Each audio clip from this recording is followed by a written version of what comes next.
तो कैसे हो मेरे प्यारे साथियों। मैं आपका अंधकार का राज आज इस कड़ाके के सर्दी में आप लोगों के लिए बड़ी मेहनत से ये स्टोरी लेकर आया हूँ। आप तो जानते ही हैं कि राजस्थान के रेतीले ढोरों और ऊंचे ऊंचे टीलों के बीच ठंड किस कदर बढ़ जाती है और ठंडी हवाएं कैसे चुभने लगती हैं। उम्मीद है कि आप भी अपना ध्यान अच्छे से रख रहे होंगे। तो साथियों, आज जो स्टोरी हमारे पास पहुंची है वह एक ऐसे इंसान की है जिसने आत्माओं को बेहद करीब से महसूस किया है। तो चलिए कहानी शुरू करते हैं। और जो भी साथी पहली बार आए हैं वे दिल से हमारे साथ जुड़ जाएं। चैनल को सब्सक्राइब करके हमारी इस प्यारी फैमिली का हिस्सा जरूर बने। और हाँ, सबसे जरूरी बात, कहानी को आखिर तक जरूर सुनना, नहीं तो फिर अंत में आप ही कहोगे कि यार मजा ही खराब हो गया। अब तो चलिए शुरू करते हैं। ये कहानी है अनिल की। अनिल पढ़ाई के साथ साथ पार्ट टाइम जॉब भी करता था, इसलिए वह जोमेटो से जुड़ गया था। दिन में वह पढ़ाई में लगा रहता और रात को 12 बजे तक जोमेटो के लिए डिलीवरी पार्टनर की तरह काम करता। अनिल अपनी जिम्मेदारियों को बखूबी निभा रहा था, लेकिन एक दिन सब कुछ अचानक बदल गया। एक रात जब अनिल घर लौटने ही वाला था, तभी उसे एक आखिरी ऑन ऑर्डर मिल गया। अनिल ने सोचा कि जब आखिरी ऑन ऑर्डर है तो उसे पूरा करके ही घर चला जाए, इसलिए उसने वह ऑन ऑर्डर ले लिया। उस ऑन ऑर्डर में चिकन बिरयानी थी। अनिल ने वह चिकन बिरयानी का पैकेट उठाया और तुरंत उसे पहुंचाने निकल पड़ा। रात काफी गहरी हो चुकी थी, जिसकी वजह से अनिल को थोड़ी घबराहट भी हो रही थी। आसपास सड़क पर एक भी इंसान नहीं था। नवंबर का महीना था, इसीलिए ठंड भी जमकर पड़ रही थी और ठंडी रात का सन्नाटा चीरते हुए अनिल आगे बढ़ता गया। वह उस जगह के पास पहुंच चुका था जहां उसे पार्सल देना था, लेकिन आसपास नजर दौड़ाई तो वहां कोई भी नहीं था। यह देखकर वह थोड़ा हैरान रह गया। ठीक उसी वक्त उसका मोबाइल बज उठा। उसने फोन देखा तो कॉल उसी कस्टमर की थी जिसने ऑर्डर किया था। जैसे ही उसने कॉल रिसीव की, उधर से एक महिला की आवाज आई, जहां खड़े हो वहीं से सीधे आ जाओ। सीधे जाओगे तो दाईं तरफ तुम्हें एक बंगला दिखेगा। उस बंगले का मेन गेट खुला है। तुम अंदर आकर डोर बेल बजाना और पार्सल वहीं छोड़ देना। डोर मैट के नीचे तुम्हारे पैसे रखे हैं, पार्सल रखकर पैसे उठा लेना। यह सुनकर अनिल को थोड़ा अजीब जरूर लगा, लेकिन इससे पहले कि वह कुछ कह पाता, दूसरी तरफ मौजूद उस महिला ने फोन काट दिया। यह देखकर अनिल ने मन ही मन कहा, अजीब सी औरत है। खैर, मुझे क्या करना, अपनी आखिरी डिलीवरी देकर फौरन यहां से निकल जाता हूं। इसके बाद अनिल सीधे उसी बंगले की ओर बढ़ा, जैसा कि उस महिला ने बताया था। बंगले का मेन गेट खुला हुआ था। अनिल ने मेन गेट धक्का देकर खोला, अंदर आया और डोरबेल बजाकर पार्सल वहीं नीचे रख दिया। फिर डोर मैट के नीचे से पैसे निकाले और वहां से लौट गया। ऑर्डर डिलीवर करके अनिल जब उस बंगले से थोड़ा दूर निकला, तभी उसके मन में अचानक एक जिज्ञासा ने जन्म लिया। आखिर यह महिला कौन है और बाहर आने से क्यों कतराती है? वह फिर से पलटा और बंगले के मेन गेट से अंदर की ओर झांकने लगा। जब उसने ध्यान से देखा तो पाया कि जहां उसने पार्सल रखा था वह अब वहां नहीं था। शायद उस महिला ने पार्सल अंदर ले लिया था। यह सोचकर अनिल वहां से अपने घर चला गया। अगली रात जब वह फिर काम निपटाकर घर जाने वाला था तो उसे दोबारा इसी इलाके का एक पार्सल मिला। अनिल ने वह ऑन ऑर्डर भी ले लिया। वह फिर उसी पते पर पहुंचा और पहले की तरह उसे फोन आया और उसी तरह की बातें बताकर महिला ने फोन काट दिया। अनिल ने वही प्रक्रिया दोहराई, लेकिन इस बार पार्सल रखकर जैसे ही वह बाहर आया, वह वहां से गया नहीं, बल्कि गेट के बाहर खड़े होकर छिप छिप कर अंदर झांकने लगा। कुछ देर बाद दरवाजा खुला और लगभग 20 से 22 साल की एक सुंदर सी लड़की घर से बाहर आई। उसने इधर उधर नजर दौड़ाई और फिर पार्सल उठाकर अंदर चली गई। उस लड़की को देखकर अनिल हैरान रह गया, क्योंकि वह लड़की बेहद खूबसूरत थी, लेकिन न जाने क्यों वह किसी की नजर में नहीं पड़ना चाहती थी। इन बातों को सोचते हुए अनिल घर लौट गया। अगले दिन फिर उसे उसी घर से एक और ऑर्डर मिला। अब आप लोग सोच रहे होंगे कि आखिर यह सारे ऑर्डर अनिल को ही क्यों मिल रहे थे, किसी और को क्यों नहीं। तो मैं आपको बता दूं कि लेट नाइट में उस इलाके में सिर्फ अनिल ही काम कर रहा था। बाकी सारे जोमेटो पार्टनर तब तक घर जा चुके होते थे। अनिल ज्यादा पैसे कमाने की चाह में देर रात तक काम करता था और इसी वजह से सारे ऑर्डर उसके ही पास आते थे। अनिल ने पार्सल उठाया और उसे दोबारा उस घर तक पहुंचा दिया। तो तुम इस बार भी जैसे ही वह लड़की पार्सल लेने बाहर आई, अनिल सामने आकर बोला, मैडम क्या बात है, आप कभी खुद पार्सल लेने नहीं आती? हमेशा मुझे रखने को कहकर फोन काट देती हैं। आप मेरे हाथों से भी तो पार्सल ले सकती हैं, लेकिन आप मुझे रखकर जाने को क्यों बोलती हैं? यह सुनकर वह लड़की थोड़ी घबरा गई और बोली, देखिए, जैसा मैंने आपको कहा था आप वैसा ही कीजिए और अगली बार से आप ऐसा बिल्कुल मत करना, वरना मैं आपकी कंप्लेंट कर दूंगा। ये सुनकर अनिल थोड़ा घबरा गया, क्योंकि उसने ऐसा तो कुछ नहीं पूछा था कि वह इतना ज्यादा ओवर रिएक्ट करे। लेकिन अब इससे पहले कि वह कुछ बोलता, अंदर से एक महिला की आवाज आई, आखिर तू किससे बात कर रही है? यह सुनकर उस लड़की के चेहरे पर घबराहट के भाव आ गए और वह अनिल से बोली, लता है, मेरी मम्मी ने सुन लिया, आप प्लीज जल्दी से यहाँ से चले जाइए, वरना मेरी मम्मी बहुत गुस्सा करेगी। यह सुनकर अनिल ने कुछ नहीं कहा और वह वहां से चला गया। लेकिन उसके मन में अभी भी यह सवाल था कि आखिर इस घर में हो क्या रहा था और हर रात ये लोग चिकन बिरयानी का ही पार्सल क्यों मंगाते हैं। अपने मन में इन्हीं सब सवालों को लिए अनिल घर आ गया और फिर अब अगली सुबह होने का इंतजार करने लगा। अगले दिन कॉलेज में जब उसका दोस्त मिला तो बातों ही बातों में अनिल ने उसे यह सब बताया। तब उसका दोस्त बोला, बड़े अजीब लोग हैं सच में, इतनी रात को डेली बिरयानी खाते हैं और अपना चेहरा किसी को नहीं दिखाते। यह सुनकर अनिल बोला, पता नहीं यार क्या बात है, लेकिन उसकी माँ बात करने पर अंदर से चिल्लाती है, शायद उन्हें शक हो कि इस लड़की का किसी के साथ कोई चक्कर चल रहा है, इसी वजह से ऐसा कुछ हो। यह सुनकर उसका दोस्त बोला, चलो वह सब तो ठीक है, वह बात समझ आती है, लेकिन रोज बिरयानी खाने वाली बात, यह लॉजिक मुझे समझ नहीं आता।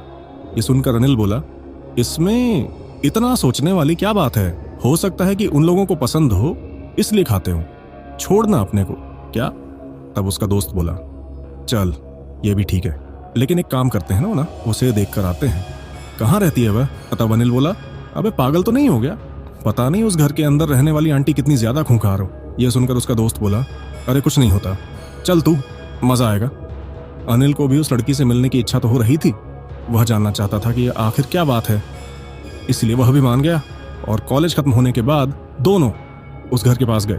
दोनों उस घर के पास आ तो गए थे, लेकिन अब उन्हें समझ नहीं आ रहा था कि आखिर क्या बहाना लेकर वह लोग घर के अंदर जाएंगे। वे दोनों इस बारे में बातें कर ही रहे थे कि तभी अचानक उन्हें वहां पर टहलते हुए एक औरत ने देख लिया और उसने अनिल से पूछा, कौन हो तुम लोग, किससे मिलना है। यह सुनकर अनिल थोड़ा घबरा गया, लेकिन फिर अगले ही पल उसने बात को संभालते हुए कहा, वो मैडम, असल में मेरे कॉलेज की एक लड़की यहीं कहीं आसपास रहा करती थी, बस उसे नोट्स देने आया था, वह शायद इस बंगले में रहा करती है। यह सुनकर जब उस महिला ने उस बंगले की ओर देखा तो हैरान रह गई और फिर बोली, तुम्हें गलतफहमी हुई होगी बेटा, क्योंकि यह बंगला तो कई महीने से खाली पड़ा है। इस घर में रहने वाले एक परिवार ने तो बहुत पहले ही जहर खाकर जान दे दी थी, क्योंकि उनके ऊपर काफी कर्जा हो गया था। शायद तुम्हारी दोस्त ने तुम्हारे साथ मजाक किया होगा। यह सुनकर तो अनिल बिल्कुल हैरान रह गया था। उसे यकीन नहीं हो रहा था कि यह औरत क्या बोल रही है, क्योंकि हर रात को वह सस्ती तरह से इस बंगले में बिरयानी का पार्सल देकर आता है, तो यह सच कैसे हो सकता है। लेकिन अनिल उस औरत से कोई बात नहीं करना चाहता था, इसलिए उसने सोचा कि इस बारे में खुद ही पता लगाएगा। तब उसका दोस्त उससे बोला, कहीं वह लोग छिप छिप कर तो इस घर के अंदर नहीं रहते, शायद इसीलिए वह बाहर वालों से बात नहीं करना चाहते। अनिल को कुछ समझ नहीं आ रहा था कि आखिर यह कैसे हो सकता है, इसलिए वह बोला, हो भी सकता है, लेकिन वह लड़की किसी अच्छे घर से लग रही थी और वह ऐसे छिप छिप कर यहां पर क्यों रहेगी। और मुझे अंदर से एक दूसरी औरत की भी आवाज आई थी, वह आवाज किसी उम्र की औरत की लग रही थी। यह सुनकर उसके दोस्त ने एक नजर उस बंगले की ओर देखा और फिर बोला, फिर तो यार एक ही रास्ता रह गया है, इस घर के अंदर जाकर ही देख लेते हैं, अगर वह लड़की यहां पर होगी तो पता चल जाएगा। अनिल को भी यह बात ठीक लगी, वह कैसे भी करके इस रात से पर्दा उठाना चाहता था, इसलिए वह दोनों उस बंगले के अंदर घुसने की कोशिश करने लगे। लेकिन उस बंगले के गेट पर तो ताला लगा हुआ था और उस बंगले की दीवारें भी काफी ऊंची ऊंची थीं। और इतना ही नहीं, उन ऊंची दीवारों के ऊपर कांच के टुकड़े भी लगाए हुए थे, इस वजह से कोई भी उस बंगले के अंदर जा नहीं पा रहा था। और अनिल ने एक नज़र जब उस ताले की ओर देखा तो उसने पाया कि यह ताला तो काफ़ी ज़्यादा पुराना हो चुका है। उस ताले को देखकर ऐसा लग रहा था जैसे कि महीनों से किसी ने उस ताले को नहीं खोला। और हर रात जब अनिल यहाँ पर पार्सल देने आता था तो फिर यह ताला खुला हुआ मिलता था। यह सब सोच विचार कर ही अनिल का सर चकराने लगा था। और जब काफ़ी समय तक भी वह लोग बंगले के अंदर जाने का कोई रास्ता नहीं ढूंढ पाए तो फिर उसका दोस्त बोला, शाम भी काफ़ी हो गई और तुझे काम पर भी जाना होगा, इसलिए एक काम करते हैं, अब इस बारे में कल बात करते हैं। मैं अपने घर निकलता हूँ, तू भी काम पर निकल जा। बोलकर उसका दोस्त अपने घर की ओर निकल गया। अनिल ने एक नज़र उस बंगले की ओर देखा और फिर सोचने लगा कि आज रात जब उसे इस बंगले से खाने का ऑर्डर मिलेगा तो ये गेट खुला मिलेगा, तब वह अंदर जाकर अच्छे से छानबीन कर लेगा। यह सोचकर अनिल वापस जाने के लिए पलटा, लेकिन ठीक इसी दौरान उसे ऐसा लगा जैसे मानो उस बंगले के अंदर से कोई उसे देख रहा हो। ये समझते ही जैसे ही अनिल उस बंगले के दरवाजे के करीब पहुंचा और उस गेट के अंदर झांकने की कोशिश करने लगा, ठीक उसी समय उसने देखा कि गेट के भीतर से एक सफेद बेहद डरावनी आंख बाहर की ओर झांक रही थी। यह दृश्य इतना दहशत भरा था कि अनिल की रूह कांप उठी और वह घबरा कर तुरंत पीछे हट गया। अनिल की सांसें तेजी से चल रही थी। उसे अब भी यकीन नहीं हो रहा था कि आखिर उसने अभी क्या देख लिया। कुछ पल बाद उसने खुद को शांत किया और फिर दोबारा उसी जगह से भीतर झांक कर देखने लगा, लेकिन इस बार वहां कोई भी नहीं था। अनिल को लगा शायद ज्यादा सोचने की वजह से उसे ऐसा भ्रम हो गया होगा, इसलिए उसने अपनी बाइक स्टार्ट की और वहां से निकल गया। पूरे दिन वह जोमेटो के लिए डिलीवरी करता रहा और देर रात वह फिर उसी बंगले से दोबारा ऑर्डर आने का इंतजार करने लगा और ठीक वैसा ही हुआ। करीब 1:30 पर उसे उसी घर से दोबारा उन ऑर्डर पर मिल गया। अनिल ने ऑर्डर स्वीकार किया और उस घर की तरफ बढ़ गया। जैसे ही वह वहां पहुंचा, उसने देखा कि आज उस घर का ताला खुला पड़ा था। दोपहर को उसके साथ जो हुआ था वह सब फिर से उसके दिमाग में घूमने लगा। अनिल ने अपने मन को शांत किया और गेट खोलकर बंगले के अंदर दाखिल हो गया। उसने दिए गए नंबर पर कॉल किया, मगर कॉल लग ही नहीं रही थी। हर बार फोन गलत नंबर बताता था, इसलिए उसने फिर से कॉल मिलाने की कोशिश की, पर फोन लगा ही नहीं। यह सोचकर अनिल परेशान हो गया। तभी अगले ही पल उसी नंबर से उसकी मोबाइल पर कॉल आया और दूसरी तरफ से आवाज आई, पार्सल दरवाजे के पास रख दो और मेड के नीचे से पैसे उठा लो। ये कहकर फोन कट गया। अनिल ने पार्सल रखा, पैसे लिए और वहीं ठहर गया। वह इस बार बात करने के इरादे से आया था, इसलिए वहीं खड़ा रहा, लेकिन अंदर से किसी ने दरवाजा नहीं खोला। लगभग 10 से 15 मिनट बीत गए, फिर भी दरवाजा वहीं बंद रहा। ठीक तभी उसी नंबर से दोबारा कॉल आया। फोन पर महिला की आवाज काफी गुस्से से भरी थी और वह बोली, मैंने तुम्हें कहा था ना कि पार्सल रखकर पैसे लेकर चले जाओ, लेकिन तुम अभी भी यहीं खड़े हो, आखिर क्यों? यह सुनकर अनिल हैरानी से चारों ओर देखने लगा। उसे समझ नहीं आ रहा था कि आखिर यह महिला उसे कहां से देख पा रही है। वह अभी यही सब देख ही रहा था कि तभी दोबारा वही आवाज आई, मैं तुमसे कुछ पूछ रही हूं, तुम अभी तक गए क्यों नहीं? तब अनिल ने बात संभालते हुए कहा, असल में इस तरह से पार्सल रखकर चले जाना मुझे थोड़ा अजीब लगा, इसलिए सोचा कि आप खुद आकर इसे ले लें। आप दरवाजा खोलिए, मैं आपको पार्सल हाथ में दे देता हूं। यह सुनकर वह महिला कुछ पल चुप रही, फिर बोली, तुम्हें देखकर लगता है तुम अच्छे घर से हो, लेकिन मेरी बात समझो, इतनी रात में किसी अनजान इंसान के लिए दरवाजा खोलना मुझे ठीक नहीं लगता, इसीलिए मैं हर बार पैसे वहीं छोड़कर पार्सल ले लेती हूँ। मुझे इतनी देर रात किसी के सामने आना अच्छा नहीं लगता। मेरे हिसाब से तुम्हारे सारे सवालों के जवाब तुम्हें मिल चुके होंगे, इसलिए अब तुम जा सकते हो। इसके बाद अनिल ज्यादा कुछ कह नहीं पाया, क्योंकि उसकी नौकरी का सवाल था, इसीलिए उसने ठीक है मैडम कहकर फोन काट दिया और फिर उस घर से बाहर निकलने लगा। गेट के बाहर आकर उसने एक बार फिर अंदर की तरफ नजर डाली। उसने देखा कि उसके जाने के कुछ क्षण बाद वही लड़की बाहर आई और उसने पार्सल उठा लिया। इस दौरान अनिल लगातार उसी को देख रहा था और शायद लड़की ने भी यह महसूस कर लिया था। तभी वह तेज आवाज में बोली, मम्मी, यहाँ पर काफी अच्छी हवा चल रही है, तो क्या मैं थोड़ी देर बाहर टहल लूं? वैसे यहाँ आसपास भी कोई नहीं है। ये सुनकर अंदर से उसी महिला की आवाज आई, ठीक है, लेकिन जल्दी आ जाना, बिरयानी ठंडी हो रही है। लड़की ने ठीक है मम्मी कहा और टहलते हुए मेन गेट की ओर बढ़ने लगी। ये सब देखकर अनिल थोड़ा घबरा गया था, लेकिन अब तक वह लड़की मेन गेट तक पहुंच चुकी थी और वहां आकर धीमे से बोली, मैंने तुम्हें कहा था ना कि इस घर से दूर रहना, लेकिन तुम मानते ही नहीं हो। तुमने अपना काम कर दिया, तो अब यहाँ क्या करने रुक गए हो?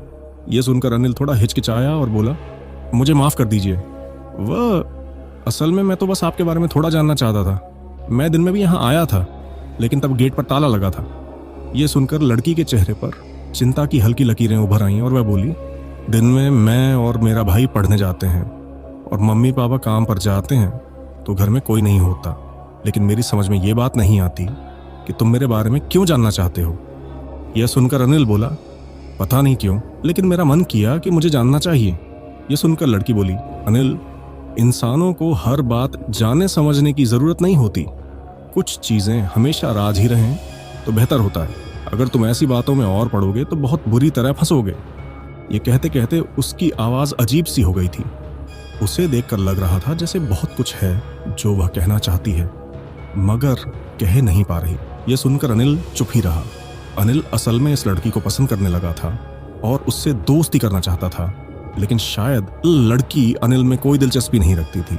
अनिल ने भी बात को यहीं खत्म करने का सोचा और वहां से मुड़ गया।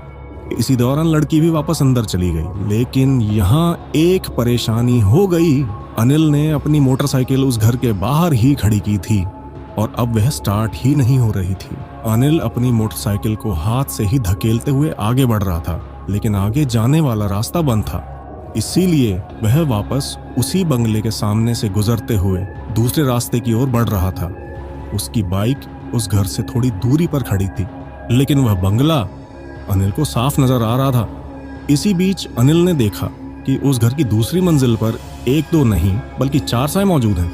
उनमें से एक साया किसी बच्चे जैसा था, एक किसी आदमी का, और बाकी 2 औरतों के प्रतीत हो रहे थे। अनिल ने जब उन आकृतियों की तरफ गौर से देखा तो उसे लगा कि वे सभी साए खिड़की के पास बिल्कुल सीधे खड़े हैं।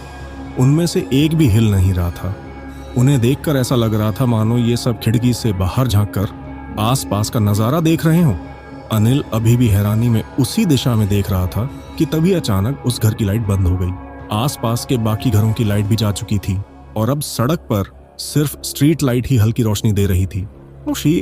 ये सब देखते देखते अनिल उस बंगले के बिल्कुल करीब पहुंच चुका था। आज पहली बार उसे महसूस हुआ कि इस घर 3 के आसपास बाकी जगहों की तुलना में ठंडक कुछ ज्यादा है। अनिल उस घर के सामने से निकलकर आगे बढ़ ही रहा था कि तभी वही लड़की मेन गेट खोलकर बाहर आई और बोली, तो वैसे मुझे आपसे एक बात कहनी थी। मैंने नोट किया है कि जब भी हम पार्सल मंगाते हैं तो हर बार आप ही देने आते हैं। ऐसा क्यों?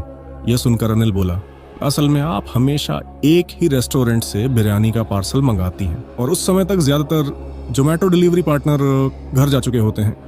मैं ज्यादा पैसे कमाने के लिए थोड़ी देर तक रुक जाता हूँ, इसलिए आपका ऑर्डर हर बार मुझे मिल जाता है।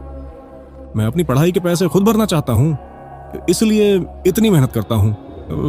यह सुनकर लड़की ने मुस्कुराते हुए हाथ आगे बढ़ाया और बोली, माई सेल्फ पायल, मैं यहाँ अपने पेरेंट्स के साथ रहती हूँ।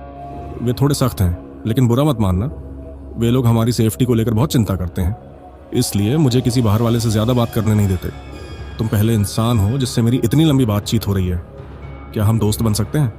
अनिल ऐसा मौका खोना नहीं चाहता था, इसलिए उसने पायल से दोस्ती कर ली। अब वह लड़की उससे दिन में भी मैसेज के जरिए बात करने लगी।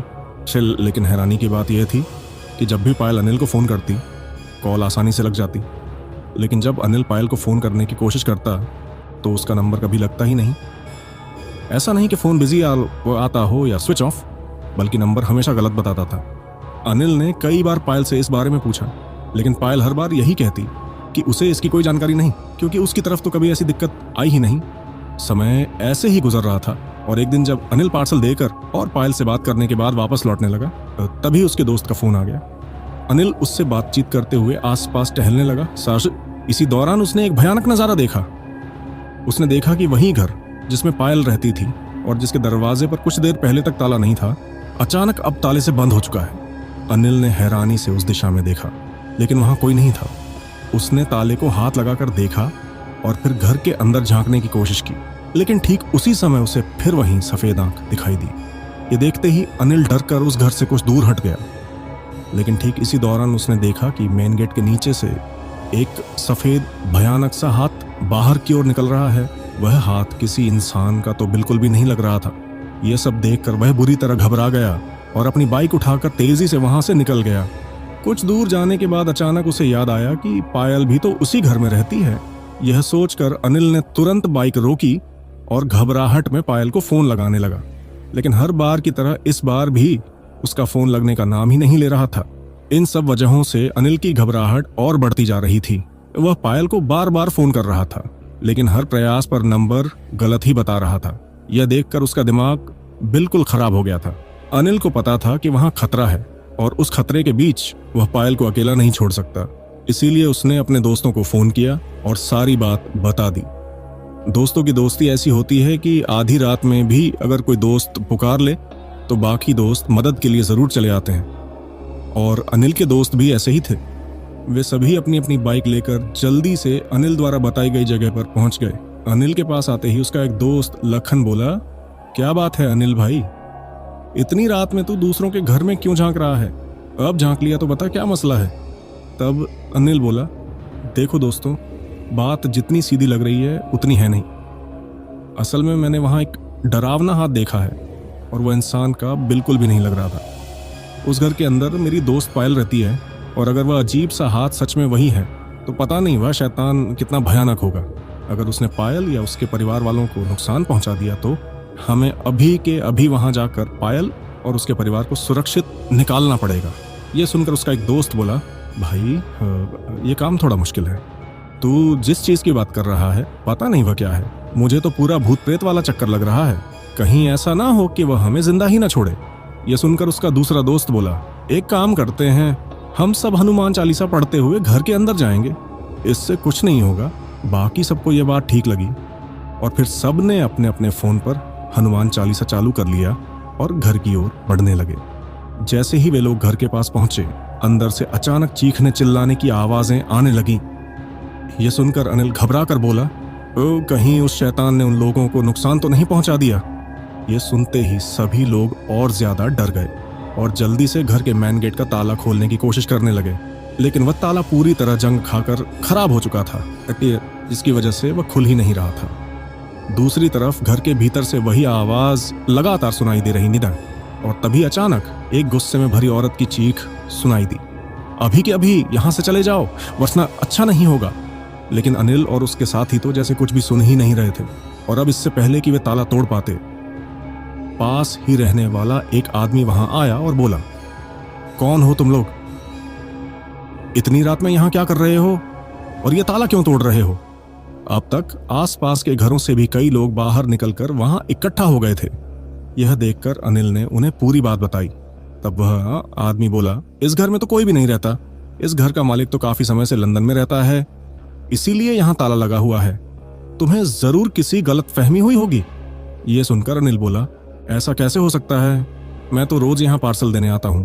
रुको मैं दिखाता हूं। कहकर अनिल ने उसे अपने ऑर्डर की पूरी हिस्ट्री दिखा दी। उसके हिसाब से अनिल हर दिन इसी एड्रेस पर बिरयानी का पार्सल छोड़ने आता था। यह देखकर वह आदमी दोबारा बोला, तो जरूर कुछ लुटेरे होंगे जो इस घर में छिपकर रह रहे होंगे।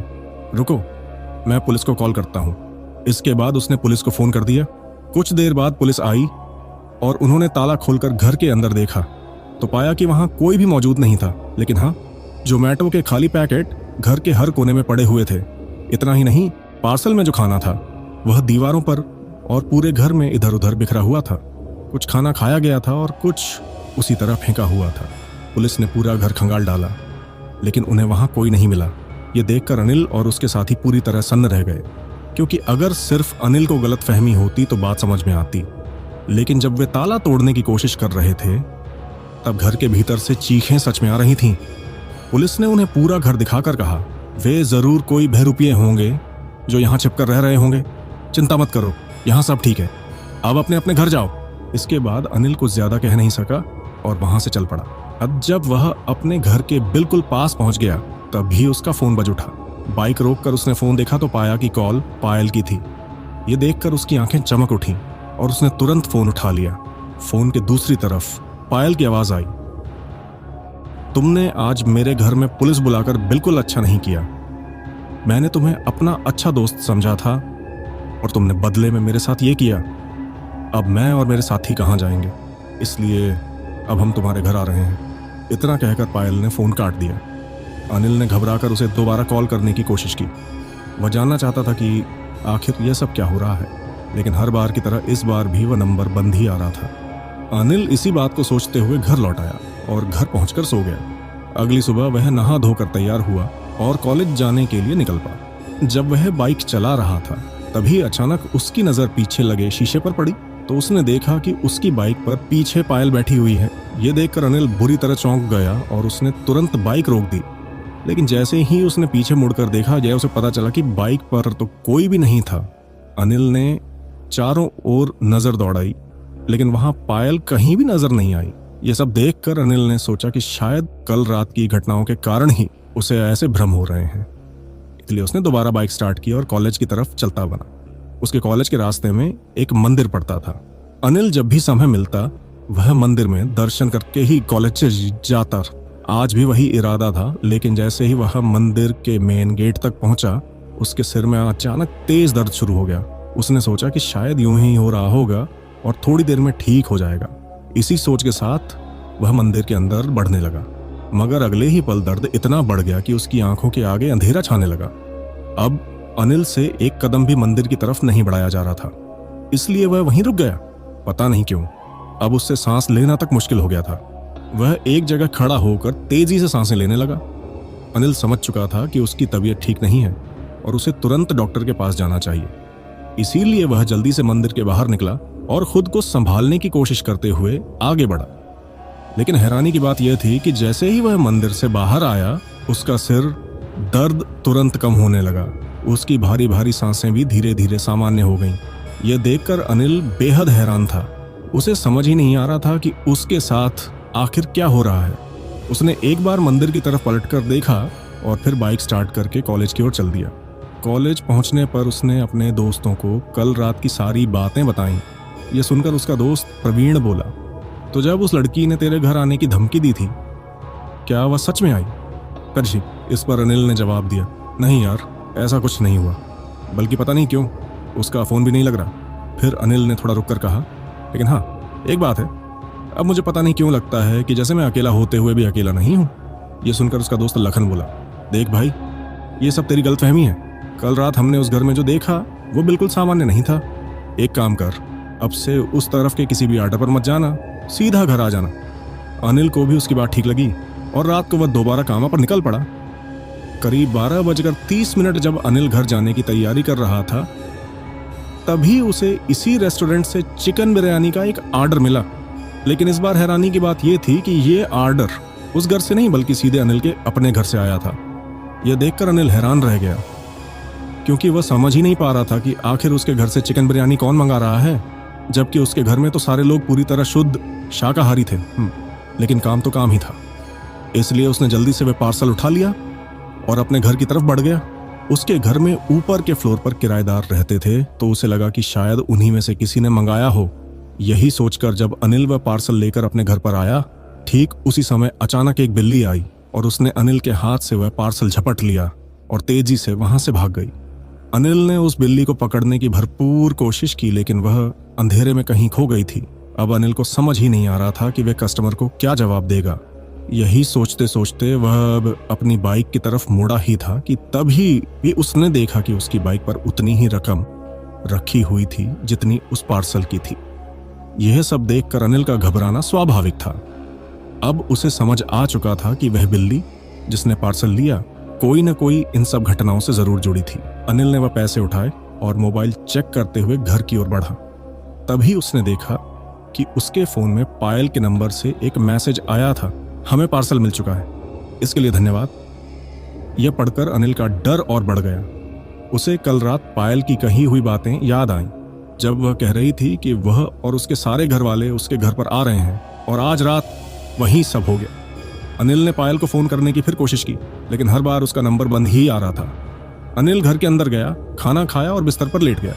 जो कुछ भी हुआ वह उसके दिमाग में लगातार घूम रहा था, और यही सोचते सोचते उसकी आंख कब लग गई उसे पता ही नहीं चला। रात में सोते समय उसे पायल का सपना आया, जिसमें वह बेहद डरावनी लग रही थी और कह रही थी, अब से हम तुम्हारे साथ हैं और अब हम तुम्हारे साथ ही रहेंगे। अगली सुबह उठते ही अनिल ने अपने कंधे में तेज दर्द महसूस किया। वह किसी तरह उठकर बाथरूम गया और ब्रश करने लगा। इसी दौरान जब उसने थूकने के लिए वॉश बेसिन की तरफ मुंह किया, उसने देखा कि शीशे में उसका प्रतिबिंब वैसे ही था जैसे वह ब्रश कर रहा था। यह देखकर अनिल चौंक गया। फटी आंखों से वह सब देख रहा था कि तभी अचानक उसके प्रतिबिंब ने उसकी तरफ देखकर भयानक मुस्कान दी और बोला, मैंने कहा था ना कि अब हम एक साथ ही रहेंगे। यह सुनकर अनिल तेजी से बाथरूम से बाहर भागा। उसे इस तरह भागते देखकर उसके पिता ने रोका और कारण पूछा। अनिल ने पूरी बात उन्हें बताई। सुनकर उनके पिता उसे लेकर बाथरूम में गए और उसे वह शीशा दिखाने के लिए कहा। जब अनिल पिता के साथ बाथरूम में गया तो देखा कि शीशा बिल्कुल सामान्य था। यह देखकर अनिल बिल्कुल हैरान रह गया। वहीं उसके पिता बोले, तुम दिन में पढ़ाई करते हो और रात में काम भी, ऐसे में तुम्हें भ्रम होना स्वाभाविक है। देखो बेटा, इतनी मेहनत मत करो। अगर चाहो तो मैं तुम्हें थोड़े पैसे दे दूंगा, लेकिन तुम थोड़े बहुत तो मजे भी करो। तुम्हारी उम्र के दोस्तों को देखो, वे लोग ऐसा कुछ भी नहीं करते। ये सुनकर अनिल बोला, वे लोग ऐसा इसलिए नहीं करते क्योंकि उन्हें उनके पिता की मुश्किलें दिखाई नहीं देती। मुझे पता है कि आपने मुझे पढ़ाने लिखाने में कितना ओवरटाइम किया है, और अगर अब मैं थोड़ा बहुत आपके लिए कर पाऊं तो ये मेरी खुशकिस्मती होगी। आप चिंता मत कीजिए, मैं बिल्कुल ठीक हूं और अब से थोड़ा जल्दी ही घर आऊंगा। 12 बजे के बाद मैं कोई ऑर्डर नहीं लूंगा। इसके पिता इस बात के लिए मान गए। वहीं अनिल भी कॉलेज के लिए तैयार होने लगा। अनिल जब कॉलेज के लिए जा रहा था, ठीक उसी दौरान रास्ते में वही मंदिर पड़ा। उसे देखकर अनिल रुक गया। उसके मन में कल जैसी यादें फिर से ताज़ा होने लगी। उसने सोचा कि मंदिर में दर्शन कर लूं और अपनी बाइक वहां खड़ी करके मंदिर की ओर बढ़ा। लेकिन फिर वही हुआ, उसकी तबीयत अचानक खराब होने लगी। अब उसे साफ समझ आ गया था कि पायल कोई भूतनी है और वह अब उसके साथ ही है। इसी वजह से वह पवित्र जगहों के पास नहीं जा पा रहा था। अनिल अपनी पूरी हिम्मत और ताकत लगाकर मंदिर के अंदर जाने की कोशिश कर रहा था, लेकिन हर सेकंड के साथ उसकी तबीयत पहले से भी ज्यादा खराब होती जा रही थी। और आखिरकार एक समय ऐसा आया कि वह मंदिर की सीढ़ियों पर ही बेहोश हो गया। अनिल के पास जो फोन था उससे उसके पिता को खबर हुई। वे उसे लेकर डॉक्टर के पास पहुंचे और डॉक्टर ने उसे बिल्कुल ठीक बताया, साथ ही थोड़ी देर आराम करने की सलाह दी। अपने बेटे को इस हालत में देखकर अनिल के पिता बोले, देखो बेटा, मुझे पता है कि हमें पैसों की जरूरत है, लेकिन इतनी भी नहीं कि हम तुम्हें इतना परेशान देखें। अब तुम्हें काम करने की कोई जरूरत नहीं है, जो भी होगा मैं देख लूंगा। अनिल को अब पता था कि यह समस्या काम की वजह से नहीं है, बल्कि दिक्कत तो कुछ और ही है। इसीलिए उसने अपने पिता से कहा, पिताजी आप चिंता मत कीजिए, मैं बिल्कुल ठीक हूं और आज मैं आराम करूंगा, आप बिल्कुल परेशान मत होइए। अनिल उस दिन घर पर ही रहा और कॉलेज खत्म होने के बाद अपने दोस्तों को फ़ोन करके अपने घर बुला लिया। चूंकि उसके मम्मी पापा दोनों काम पर थे, वह घर पर बिल्कुल अकेला था। अनिल ने दोस्तों को सारी बातें बताईं तो वे हैरान रह गए। तभी उसका दोस्त लखन बोला, सर मेरे ख्याल से तुझे किसी बाबा के पास जाना चाहिए। ये सुनकर अनिल बोला, आइडिया तो अच्छा है, लेकिन अब ये बाबा मुझे कहाँ मिलेगा। दोस्तों, मैं नहीं चाहता कि मेरे घर वाले कुछ जाने, उन्हें खामखा परेशान नहीं करना चाहता। मेरी मम्मी की तबीयत भी ठीक नहीं है, इसीलिए तुम लोग खुद किसी को ढूंढ लो। अब मैं एक काम करता हूँ, डिलीवरी के लिए जाता हूँ, कहकर अनिल डिलीवरी के लिए निकल गया। रात लगभग 12:30 जब अनिल घर आने ही वाला था, ठीक उसी समय उसे दोबारा उसी रेस्टोरेंट से पार्सल लेने को कहा गया। इतना कुछ झेलने के बाद अनिल पूरी तरह परेशान हो चुका था, इसीलिए उसने यह पार्सल रिजेक्ट कर दिया और खाली हाथ ही घर लौट आया।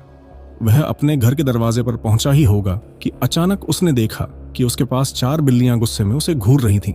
वे सारी गुर्राती हुई उसकी तरफ बढ़ने लगीं। यह देखकर अनिल थोड़ा घबरा गया। उसने पास में पड़ा पत्थर उठाया और उन बिल्लियों पर फेंक दिया। इस हमले से बिल्लियां अपनी जगह से हट तो गईं, लेकिन अब भी गुस्से में अनिल को ही देख रही थीं। अनिल ने जल्दी से दरवाजा खोला और तेजी से घर के अंदर चला गया। इस दौरान उसने बाहर से आई उन बिल्लियों की भयानक आवाजें भी सुनी। ठीक इसी समय अनिल का फोन बजने लगा। तो जब उसने फोन निकाला तो देखा कि यह पायल का नंबर था। यह देखकर अनिल काफी ज्यादा घबरा गया और उसने जल्दी से उसे ब्लॉक लिस्ट में डाल दिया। लेकिन इसके बावजूद फोन बार बार आ रहा था और इतना ही नहीं, उसने फोन साइलेंट पर रखा था। फिर भी जब कॉल आती तो फोन जोर से बजता। अनिल का दिमाग अब पूरी तरह थक चुका था और इसलिए उसने फोन स्विच ऑफ कर दिया और अपने कमरे में जाकर सो गया। जैसे ही वह बिस्तर पर पड़ा, उसे पायल की आवाज में सुनाई दी, तुम मेरा पार्सल क्यों नहीं लेकर आए। यह सुनकर अनिल अचानक उठ बैठा। उसने चारों तरफ देखा, लेकिन उसके आसपास कोई भी नहीं था। यह देखकर वह बिस्तर पर फिर लेट गया। लेकिन ठीक उसी समय उसने देखा कि छत पर पायल उल्टी लटक रही थी। उसका चेहरा नीचे की ओर था। पूरा चेहरा भयानक ढंग से सफेद हो चुका था और आंखें भी पूरी तरह सफेद थीं। उसके पंजे बिल्कुल धारदार लग रहे थे। यह देखकर अनिल को तुरंत समझ आ गया कि वह भयानक हाथ और आंखें जो उसने देखी थीं वे पायल की ही थीं। अनिल इस सबसे बेहद घबरा गया। ठीक इसी दौरान कमरे की खिड़की पर किसी ने दस्तक दी। अनिल ने देखा कि बाहर 3 परछाइयां खिड़की की तरफ थीं और लगातार खिड़की पीट रही थी। अनिल और भी ज्यादा डर गया, लेकिन उसे इन सबसे बाहर निकलने का रास्ता याद आया। उसे याद आया कि जब वह हनुमान चालीसा पढ़ते हुए उस घर के अंदर घुसने की कोशिश कर रहा था तो वहां से चीख पुकार की आवाजें आ रही थी। अनिल ने तुरंत अपना फोन उठाया और हनुमान चालीसा चला दी। इसके बाद पायल चीखने चिल्लाने लगी। वहीं खिड़की पर मौजूद 3 परछाइयां भी वहां से भाग खड़ी हुई। पायल लगभग चीखते हुए बोली, अभी ये सब बंद करो वरना अच्छा नहीं होगा। लेकिन अनिल ने हनुमान चालीसा बंद नहीं की। उल्टा उसने फ़ोन की आवाज़ बढ़ा दी। इन सब के कारण पायल वहाँ से तेज़ी से गायब हो गई। पायल अनिल के शरीर पर कब्जा करके ही यहाँ तक आई थी, इसीलिए वह नदीर अनिल के साथ जुड़ी हुई थी। हनुमान चालीसा चलते समय अनिल को भी काफ़ी ज़्यादा तकलीफ हो रही थी, लेकिन उसे अब साफ हो गया था कि उसे असली तकलीफ किस वजह से हो रही है। इसलिए उसने इन सब बातों से घबराने की बजाय इसका डटकर सामना करने का निर्णय लिया। अनिल को कुछ समय तक इन सब चीज़ों से बहुत ज़्यादा तकलीफ हुई। उसका पूरा शरीर थरथरा रहा था। इसके साथ ही उसे बार बार उल्टियां भी हो रही थीं। फिर भी उसने हनुमान चालीसा पढ़ना नहीं छोड़ा। वहीं दूसरी तरफ अनिल के कमरे से आ रही इन आवाज़ों को सुनकर उसके माता पिता उठ खड़े हुए और वे तुरंत उसके कमरे में पहुंचे। जब उन्होंने अनिल को इस हालत में देखा तो वे बहुत ज़्यादा घबरा गए और जल्दी से उसका फ़ोन बंद किया तथा अनिल को संभालने लगे। यहाँ अगर अनिल के माता पिता फ़ोन पर हनुमान चालीसा 10 से 15 मिनट और चलने देते तो शायद अनिल पायल से हमेशा के लिए मुक्त हो चुका होता, लेकिन उससे पहले ही यह सब हो गया और अनिल की स्थिति ऐसी नहीं थी कि वह कुछ बोल पाता। वह लगभग बेहोश हो चुका था। वह धीरे धीरे मम्मी पापा से कुछ कह रहा था, लेकिन वे समझ नहीं पा रहे थे। उन्होंने अनिल को लेकर पास के सरकारी अस्पताल में पहुंचाया, जहां इमरजेंसी में उसका इलाज शुरू हुआ। पता चला कि अनिल को फूड पॉइजनिंग हो गई थी। यही वजह थी कि उसकी हालत इतनी खराब थी। उस रात वे लोग अस्पताल में ही रुके और अगले दिन उन्हें छुट्टी मिल गई। उसके पिता ने अब सख्ती से कह दिया कि वह कुछ दिनों तक काम पर नहीं जाएगा, लेकिन अनिल उनसे क्या कहता। समस्या बाहर नहीं बल्कि घर के अंदर ही थी।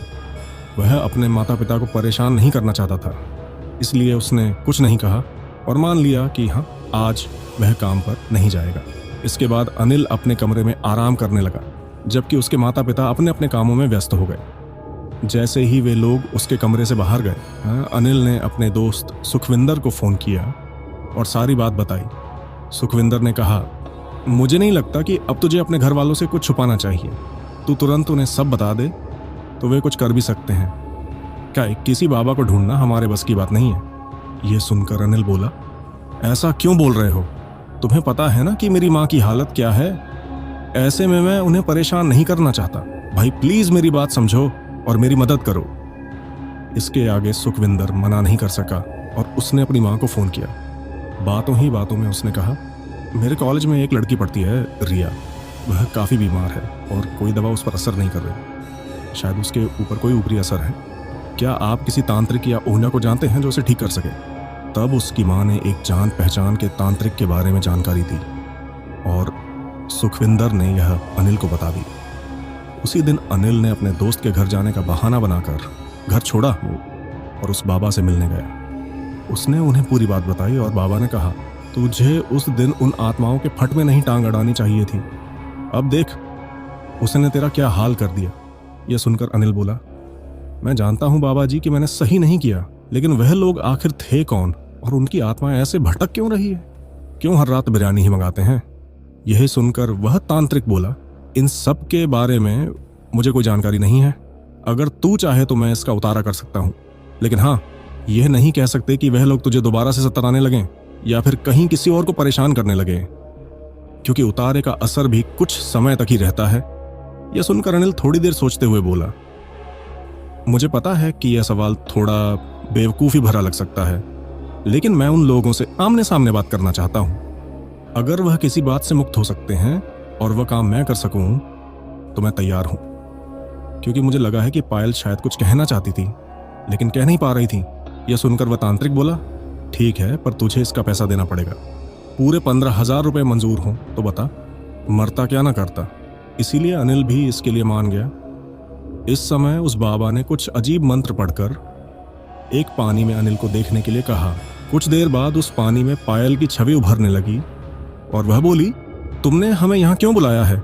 यह सुनते ही अनिल बोला, देखो मुझे पता है कि तुम लोग परेशान हो, तभी ऐसे इधर उधर भटकते हो, वरना पूरा परिवार इस तरह नहीं भटकता।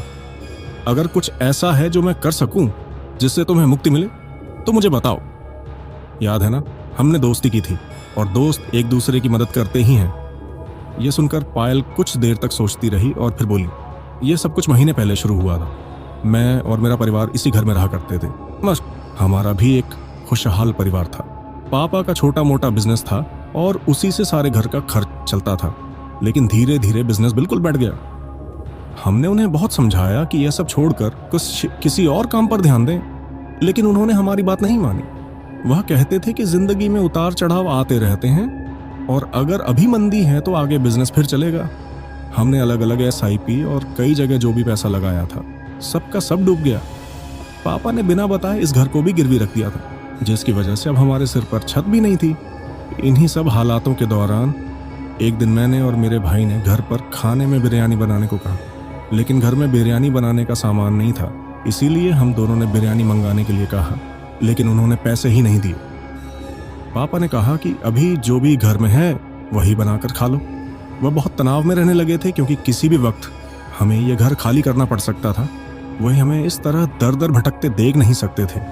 इसी बीच एक दिन माँ से रहा नहीं गया और उन्होंने पापा से इस विषय पर बात की। पापा ने रोते हुए उन्हें सब सच बता दिया। माँ भी बिल्कुल टूट गई। उन्हें समझ नहीं आ रहा था कि क्या करें। वह कभी हमें देखती, कभी इस घर को। घर में पैसे खत्म हो चुके थे और आगे क्या होगा, यही सोचकर सब घबरा गए और इसी डर ने उन्हें वह खौफनाक कदम उठाने पर मजबूर कर दिया। एक दिन पापा ने माँ से पूरे परिवार के लिए बिरयानी बनवाई। हम दोनों बहुत खुश थे। इतने दिनों बाद बिरयानी मिलने वाली थी, लेकिन हमें क्या पता था कि यही हमारी जिंदगी का आखिरी खाना होगा। मम्मी पापा ने आपसी सहमति से बिरयानी में जहर मिला दिया था, जिसे खाकर हम ऐसे सो गए कि दोबारा कभी उठ ही नहीं पाए। कुछ दिन बाद पड़ोसियों ने पुलिस को खबर दी। पुलिस हमारी लाशों को ले गई और जांच में पता चला कि पापा पर भारी कर्ज था, जिसके चलते उन्होंने हम सब की जान ले ली। इस तरह मौत की गुत्थी तो सुलझ गई, लेकिन अकाल मृत्यु होने के कारण हमारी आत्मा को शांति नहीं मिली और हम ऐसे ही भटकते रह गए। अब तो लगता है कि इस तरह भटकना उस तरह से भी ज्यादा कठिन है। पापा को लगा था कि मरने के बाद सारी परेशानियां खत्म हो जाएंगी, लेकिन असली परेशानी तो यहीं से शुरू हुई थी। हम लोग अब प्रेत योनि में इधर उधर भटकते रहते थे। मरने से पहले जो हमारी बिरयानी खाने की इच्छा थी वह प्रेत योनि में आने के बाद भी बनी रही। इसी वजह से हम बार बार जोमेटो से बिरयानी मंगाया करते थे। हमें लगा था कि हम अपना पूरा समय यहीं इसी तरह काट देंगे। हम घर से बाहर बहुत कम निकलते थे। इस कारण किसी को शक नहीं हुआ कि हम 4 प्रेत उसी घर में थे। लेकिन फिर तुम आए और तुमने हम सबको उस घर से बाहर कर दिया और गुस्से में आकर हम तुम्हारे घर पहुंच गए। यहां मेरी भी गलती थी कि मैंने तुमसे दोस्ती कर ली। मैं क्या करती, अकेले अकेले रहकर मैं ऊब गई थी। हम पूरे दिन उस घर में पागलों की तरह भटकते रहते। मैं बाहरी लोगों को देखना चाहती थी, उनसे अपनी तकलीफ साझा करना चाहती थी, लेकिन अगर मैं किसी को बताती तो वह हमारी तकलीफ सुनने के बजाय हमें ही परेशान करता, जैसे तुमने किया। अगर तुम कहोगे तो हम तुम्हें छोड़कर चले जाएंगे, लेकिन प्लीज अब मेरे परिवार वालों को परेशान मत करना। इसके बाद अनिल को पायल दिखाई देना बंद हो गई। उसने ये सारी बात उस तांत्रिक को बताई और कहा पायल और उसके परिवार के साथ जो हुआ वह बिल्कुल सही नहीं था। तो क्या कुछ ऐसा नहीं हो सकता कि इन लोगों को मुक्ति मिल जाए? तब वह बाबा बोले, उपाय तो कई हैं, लेकिन इसका असर तुरंत नहीं होता। लगभग 3-4 साल तक उपाय करना पड़ता है, इसके बाद ही इन्हें मुक्ति मिलती है। बताओ, मंजूर है? यह सब करने के बाद पायल और उसका परिवार किसी और को नुकसान नहीं पहुंचाएंगे और मुक्त भी हो जाएंगे। इसलिए अनिल इसके लिए भी राजी हो गया। लेकिन भटकती प्रेत आत्माओं पर भरोसा नहीं होता। वे कब अनिल पर दोबारा हमला कर दें, कहना मुश्किल था। इसीलिए अनिल ने अपने लिए एक रक्षा सूत्र बनवाकर बांध लिया। इन सबसे वे आत्माएं अनिल को परेशान नहीं कर पाई, लेकिन अनिल उनकी मौजूदगी को अच्छी तरह महसूस कर सकता था। अनिल कई साल तक उनके लिए दान धर्म करता रहा और फिर लगभग 4 साल बाद में आखिरकार पायल और उसका परिवार इन सब से मुक्त हो गया। अनिल का पायल के साथ कोई रिश्ता भी नहीं था, लेकिन वह महसूस कर सकता था कि उसके पिता ने जो भी किया अपने बच्चों को कष्ट न झेलने देने के लिए किया, लेकिन उन्हें यह नहीं पता था कि उनकी वजह से उनके बच्चे और कष्ट में पड़ जाएंगे। इसलिए अनिल ने उनकी मदद करने का फैसला किया। यह समय कई साल पहले की बात है। अब अनिल की पढ़ाई पूरी हो चुकी है और वह गुड़गांव में एक अच्छी कंपनी में काम कर रहा है। उसका सालाना पैकेज भी काफी अच्छा है। देखो, ध्यान से सुनो मेरे प्यारे परिवारजनों, मुसीबतें हर किसी की जिंदगी में आती हैं। आर्थिक परेशानियां भी हर किसी की लाइफ में होती हैं। तो कभी कभी हमारा परिवार किसी चीज का मोहताज भी हो जाता है। कई बार बच्चों के लिए, अपनी घरवाली के लिए कुछ चीजें पूरी नहीं कर पाते। तो देखो, इस तरह के गलत रास्ते अपनाना किसी भी परेशानी का हल नहीं होता, बल्कि इससे और भी ज्यादा परेशानी होती है। ऐसे कदम उठाना वास्तव में कायरता है।